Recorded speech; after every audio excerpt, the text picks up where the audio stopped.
96e catéchèse, l'analogie de l'amour divin et de l'amour conjugal. Dans l'Épître aux Éphésiens, chapitre 5, versets 22 à 33, nous trouvons, comme chez les prophètes de l'Ancien Testament, la grande analogie du mariage ou de l'amour sponsal entre le Christ et l'Église. Quelle fonction remplit cette analogie par rapport aux mystères révélés dans l'Ancienne et dans la Nouvelle Alliance? À cette question, il importe de répondre graduellement. Avant tout, l'analogie de l'amour conjugal ou sponsal aide à pénétrer l'essence même du mystère. Il aide à le comprendre jusqu'à un certain point, de manière analogique, cela s'entend. Il est évident que l'analogie de l'amour terrestre, humain, du mari envers sa femme, de l'amour sponsal, humain, ne peut offrir une compréhension adéquate et complète de cette réalité absolument transcendante qu'est le mystère divin, qu'il soit caché depuis les siècles en Dieu ou qu'il soit réalisé historiquement dans le temps quand le Christ a aimé l'Église et s'est donné pour elle. Le mystère ne cesse d'être transcendant à l'égard de cette analogie comme à l'égard de n'importe quelle autre analogie par laquelle nous cherchons à l'exprimer en langage humain. Toutefois, cette analogie offre, en même temps, la possibilité d'une certaine pénétration cognitive dans l'essence même du mystère.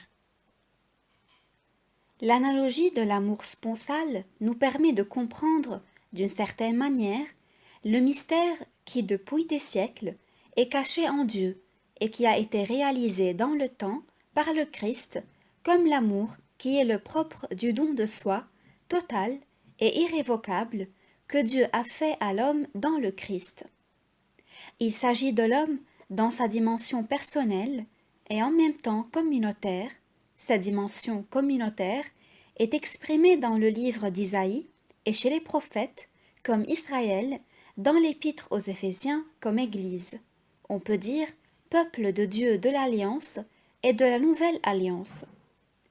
Ajoutons aussi que dans chacune des deux conceptions, la dimension communautaire est mise, en un certain sens, au premier plan, mais pas au point de voiler totalement la dimension personnelle, qui d'ailleurs appartient simplement à l'essence même de l'amour sponsal.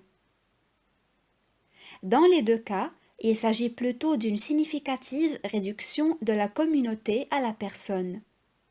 L'époux personne, Yahvé et le Christ, considèrent respectivement comme épouse personne Israël et l'Église. Chaque jeu concret doit se retrouver dans ce nous biblique. Ainsi donc, l'analogie dont il est question ici permet de comprendre, à un certain degré, le mystère révélé du Dieu vivant qui est créateur et rédempteur, et en tant que tel, il est en même temps le Dieu de l'Alliance. Elle permet de comprendre ce mystère à la manière d'un amour sponsal, de même qu'elle permet de le comprendre également à la manière d'un amour miséricordieux, selon le texte du livre d'Isaïe, ou encore comme un amour paternel, suivant l'Épître aux Éphésiens, principalement le chapitre 1er. Du reste, ces manières de comprendre le mystère sont elles aussi analogiques. L'analogie de l'amour sponsal comprend une caractéristique du mystère qui n'est mise directement en relief ni par l'analogie de l'amour miséricordieux, ni par l'analogie de l'amour paternel, ni par n'importe quelle autre analogie tirée de la Bible à laquelle nous aurions pu nous référer. L'analogie de l'amour des époux, ou amour sponsal, semble mettre surtout en relief le moment du don de soi que Dieu fait à l'homme, choisi depuis des siècles dans le Christ, littéralement Israël, à l'Église, don total, ou plutôt radical, et irrévocable dans son caractère essentiel, à savoir comme don. Ce don est certainement radical et donc total. On ne peut parler ici de totalité au sens métaphysique. L'homme n'est pas en effet comme créature capable d'accueillir le don de Dieu dans la plénitude transcendante de sa divinité.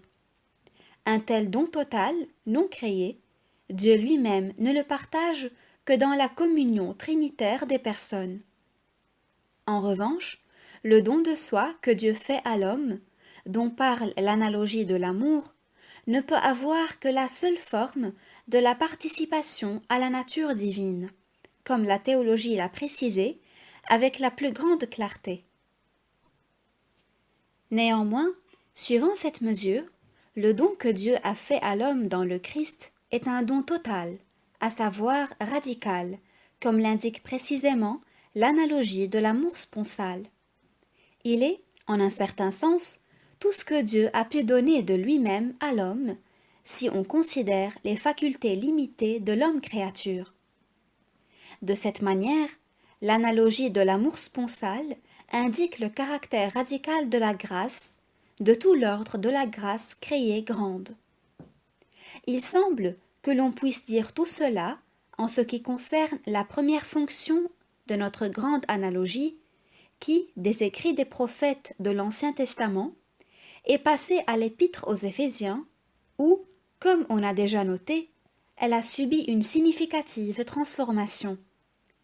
L'analogie du mariage, comme réalité humaine, dans laquelle vient s'incarner l'amour sponsal, aide, jusqu'à un certain point et dans une certaine mesure, à comprendre le mystère de la grâce comme éternelle réalité en Dieu et comme fruit historique de la rédemption de l'humanité dans le Christ. Toutefois, comme nous l'avons dit précédemment, cette analogie biblique non seulement explique le mystère, mais d'autre part, le mystère définit et détermine la manière adéquate de comprendre l'analogie, et précisément cet élément dans lequel les auteurs bibliques voient l'image et la ressemblance du mystère divin.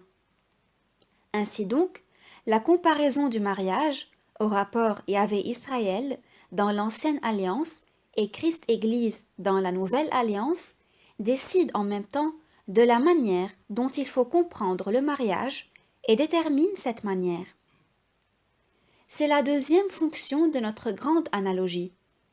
Et dans la perspective de cette fonction, nous nous rapprochons en fait du problème sacrement et ministère, c'est-à-dire, dans un sens général et fondamental, du problème du caractère sacramental du mariage. Cela semble tout particulièrement justifié à la lumière de l'analyse de l'Épître aux Éphésiens chapitre 5, versets 22 à 33. En effet, en présentant le rapport du Christ avec l'Église, à l'image de l'union sponsale du mari et de la femme, l'auteur de l'Épître parle de manière plus générale et en même temps plus fondamentale, non seulement de la réalisation de l'éternel mystère divin, mais aussi de la manière dont ce mystère s'est exprimé dans l'ordre visible, de la manière dont il est devenu visible, et de ce fait est entré dans le domaine du signe.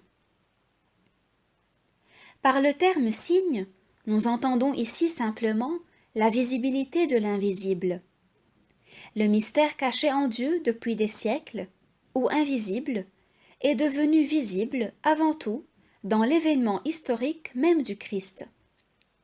Et le rapport du Christ avec l'Église, qui dans l'Épître aux Éphésiens est défini comme Mysterium Magnum, constitue l'accomplissement et la concrétisation de la visibilité de ce mystère.